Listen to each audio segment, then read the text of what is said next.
Hello everyone, this is Scarzig, and welcome back to the Shurima reviews. We're here now with Susan appearing, a 6-mana... Okay, so this is a funny story. When Nasus was first revealed, I didn't read the card text. I looked at the mana cost, and then I looked at the stat line, and it made me laugh out loud. And I didn't read the text at all. I was like, a 6-mana 2/2?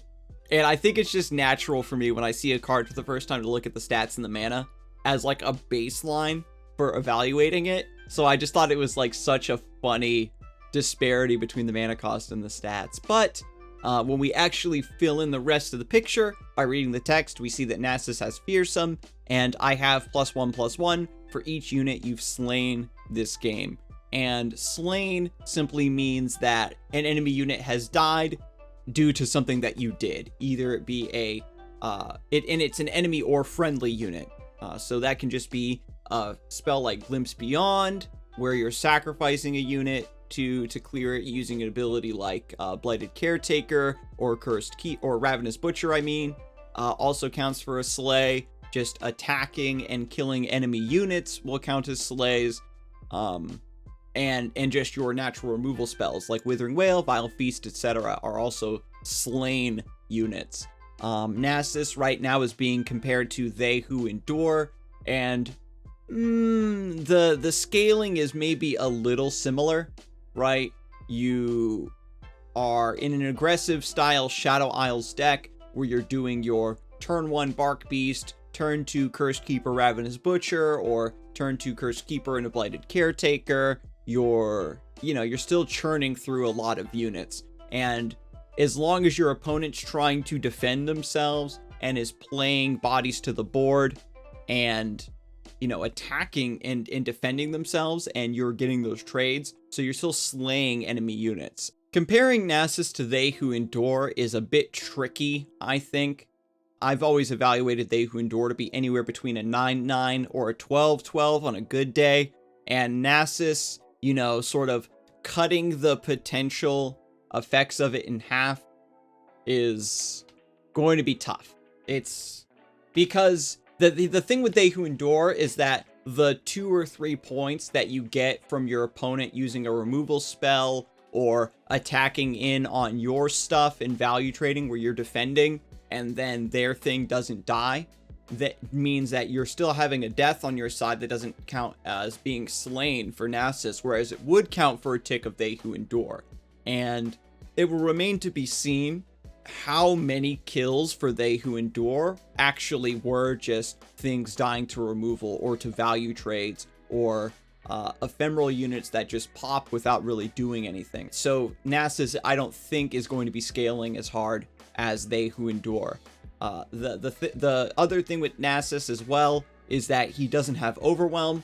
They Who Endure has a pretty constant threat of what it does when you play it. You can attack your opponent to deal some damage. It sets them up for the atrocity to maybe finish them off. With Nasus having Fearsome, there's a lot more units available to stand up to him and keep you from hitting the Nexus at all, potentially. He's a little bit more rigid in how his damage gets to hit you. We do see, of course, that when he's leveled up, he has Spell Shield, so that is something that They Who Endure does suffer from a bit, being weak to stuns and frostbites to keep it from hitting you. But even like granting an AoE -1 to enemies as a passive is, I don't think, very good. Where I think evaluating Nasus on like the same sort of path of They Who Endure is folly. This Nasus is going to want to exist in a different sort of deck, I think. And of course we see the super overpowered level 3 Nasus with the Ascended Sun Disc, where the enemies have -3 attack passively, and he just has 10/10 base stats, along with all of the other stacks that he's gotten over the course of the game. So this is where Nasus maybe has a better chance of being able to swing through against the enemy. -3 attack means that a lot of the stuff that normally reliably blocks Fearsome, like things with 5 attack or more, suddenly are left out by the wayside. And this is, of course, being combined with Shurima's other cards like Exhaust and Quicksand that drain attack power. So Nasus will be like a big threat a lot of the time, but he's not going to come down and potentially end the game within a couple rounds the way They Who Endure does. The decks that want to run Nasus, I think over time might slowly cut him, to be honest, for maybe different finishers entirely. He's a nice atrocity target, but you know, if you swap out Nasus, if you're running Shurima Shadow Isles and you swap out Nasus for Hecarim or some other champion, then, you know, maybe you just get more direct damage onto the enemy on average. Next up, we've got Nasus's Siphoning Strike.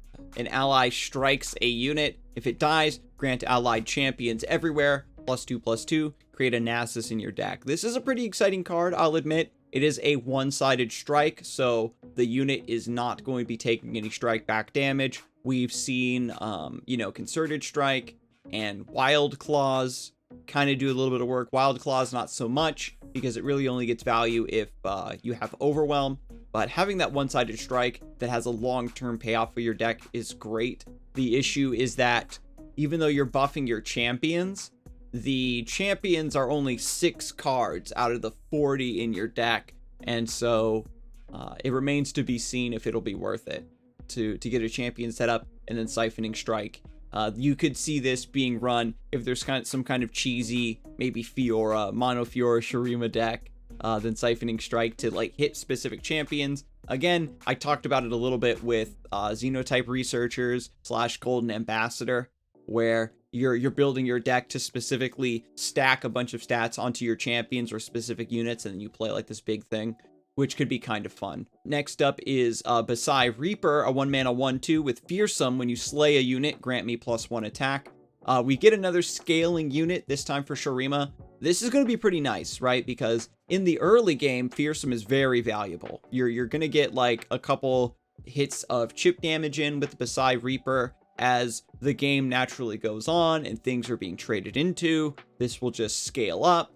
And, you know, in the later stages of the game, Basai Reaper having 4 attack-ish could be fine.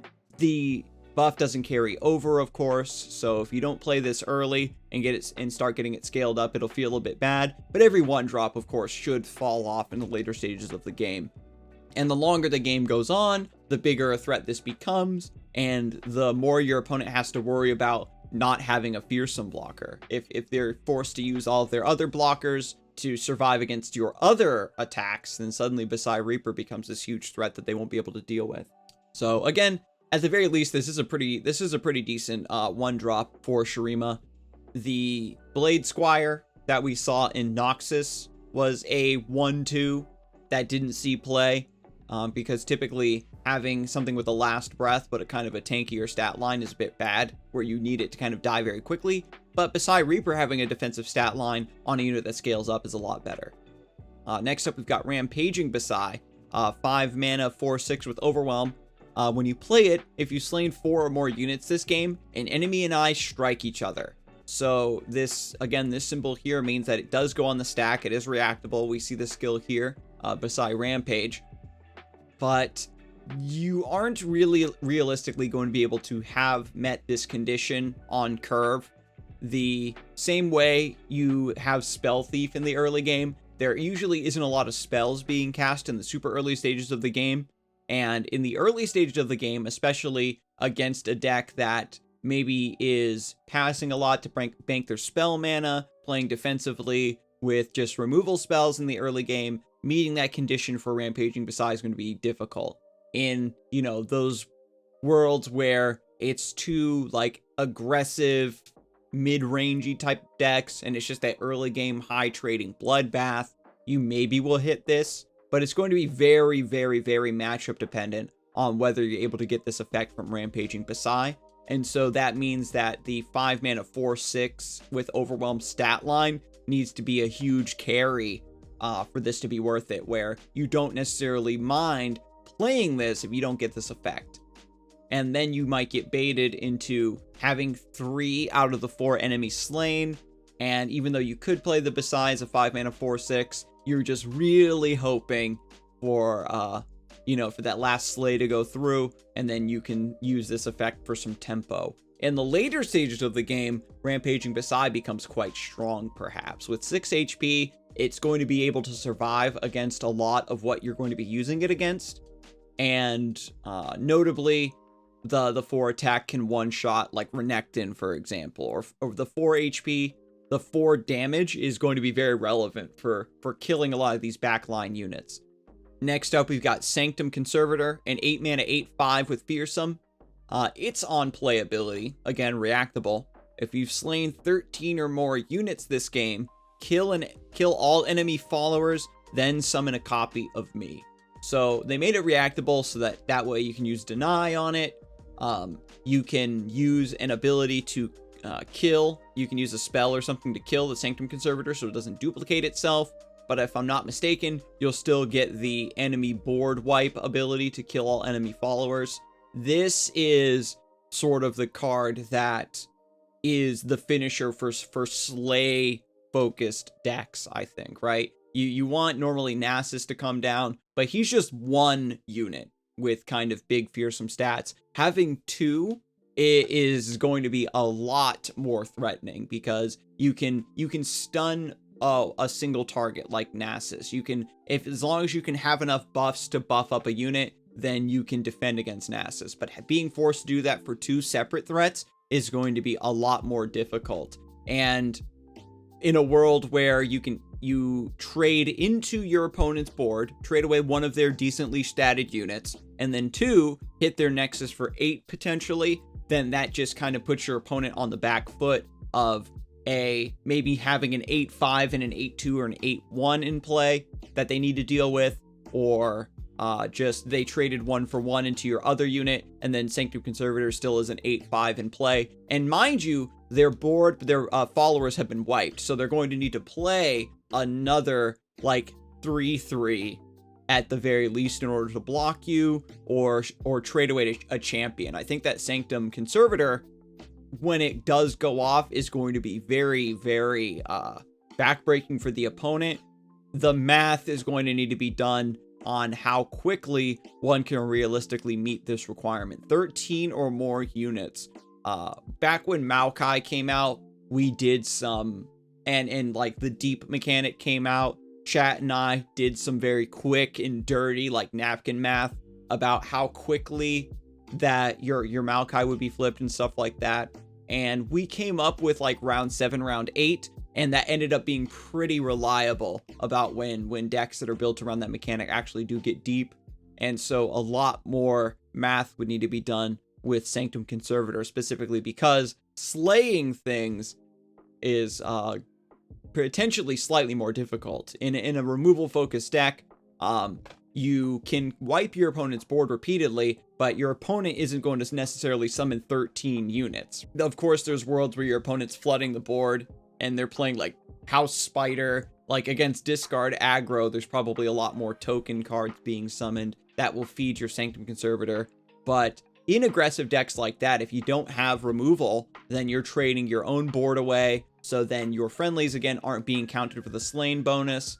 And in the type of control deck that typically would be running, I think, Sanctum Conservator, all of the slain cards are mostly going to be coming from the opponent's side, and you aren't going to be running a lot of units on your side that are going to be you aren't going to be able to sacrifice them with Glimpse Beyond and etc., because you're going to need to retain those units for defense. At the end of the day, my gut tells me that this number might be too high to hit, and if that's the case, Sanctum Conservator might get reduced in cost to maybe 7. I'm sure Riot's tested this, you know, they found what the best number is for this, and I imagine I'm underestimating the math behind Slain, but this is something that's not going to happen until like round 11 plus, I imagine. Next up, we've got Spirit Fire. 7 mana burst speed, give enemies -2 attack, and round end, deal 2 to me. The delayed 2 damage AoE is pretty sweet, but the fact that it's 7 mana burst speed, -2 attack, means that you are going to have a really easy time defending yourself against wide boards. Shurima, again, in a slower deck, especially if you're running it with Shadow Isles like with Nasus, the opponent is going to be, okay, if I develop and I don't open attack, I'm playing into Ruination or some other board wipe like that. But if I do attack, I'm playing into Spirit Fire, Withering Wail, that sort of thing. So you still get to have the ability to punish the opponent for whatever line of play they take, and your opponent just kind of needs to pick their poison. There, of course, is the application of Spirit Fire to debuff the enemy board at burst speed, so you can swing for lethal. And I wonder if Spirit Fire is going to see play as like a top-end finisher kind of card in fearsome focus decks. The 2 damage AoE, even though it's delayed, is still fine, I think. Normally, delayed damage like this would be bad, but the fact that it comes with a debuff to dissuade your opponent from attacking or surviving the attack if they do swing on you means that the 2 damage just allows you a way to develop onto a somewhat empty boarding and just restabilize from there. Burst speed also makes it ridiculous because a lot of the big spells like this are weak to deny your opponent being able to use removal spells, not removal spells, but like buff spells or healing to survive these effects. And so the fact that this is guaranteed to resolve is massive as well. Next up, we've got Rite of Calling, 0 mana, slow spell, kill an ally or destroy one of your mana gems to draw a champion. So there, I could definitely see a world where in control matchups, it's not going to matter too massively, perhaps, to destroy one of your mana gems to draw a champion if that champion is super important for what your deck is trying to do. Again, like those Talia combo decks that want to have Talia plus the Hourglass setup. Killing an ally will, of course, proc a Slay, and if that ally is something with a good last breath that draws you cards or does something else that's cool, then you're happy to see that as well. Like Rite of Calling in Undying decks to tutor for a champion could be great, because even if your opponent reacts to kill the unit and make this fizzle, you don't draw your champion, but you got the last breath off of that target regardless. So all in all, I do rather like this card. In the decks that it's sort of meant to be in, it's going to be quite potent. Next up is Weight of Judgment, 4 mana, slow speed, deal 2 to a champion or 7 to a follower. You can think of this like, it's like Thermo, right? It's just a slow spell that has really powerful applications for answering some of the bigger followers in the late game. I was initially not very impressed by this card.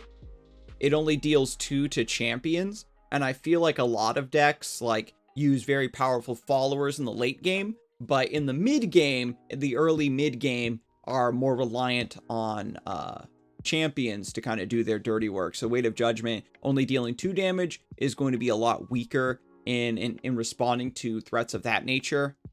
The other caveat is that, again, being slow speed, your opponent does have a lot of ways to respond to this or simply open attack to play around Weight of Judgment.